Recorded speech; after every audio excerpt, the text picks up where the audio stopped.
सासूबाई यांनी काय काय आगाऊपणा करत्यात तुमच्या नवऱ्याला शिकवत्यात सांगायचं हं मला. 1 2 3 ही म्हणत्या ते तिला कुठं बाहेर पाठवू नको, असं तसं फुगवा फुगवी करत्या, बांध लावत्या.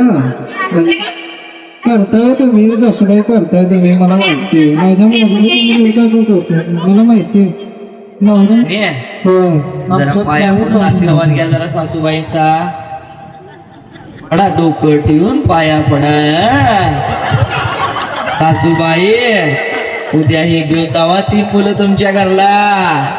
चालते काय? मम्मी पप्पा आल्या ना इकडे, आले असते तर म्हणणार अवघडच होणार. जाताय तुम्ही यांच्या घरला? जाता? सासूबाईंना आणि काय बोलायचं राहिलंय? नवऱ्याचं नाव काय तुमच्या? उमेश. कुठे गेला ते उमेश? डोळं उघडा, स्टेजवर बघा. तर सांगा यांना उमेशला तिकडे बसवून. हे कसं काय 3 बाळ कसं काय सांभाळत होतात तुमच्या? सांभाळावं लागते आता, झाले काय करायचं. ते काय ऐकायला झालंय काय नाही? त्यांनी पण सासूबाई सारखं जायचं ना. तिथे पण सासूबाई सारखं जायचं. असं आहे बर. तर चला पुढे चला. 10,000 पाहिजे जोरदार.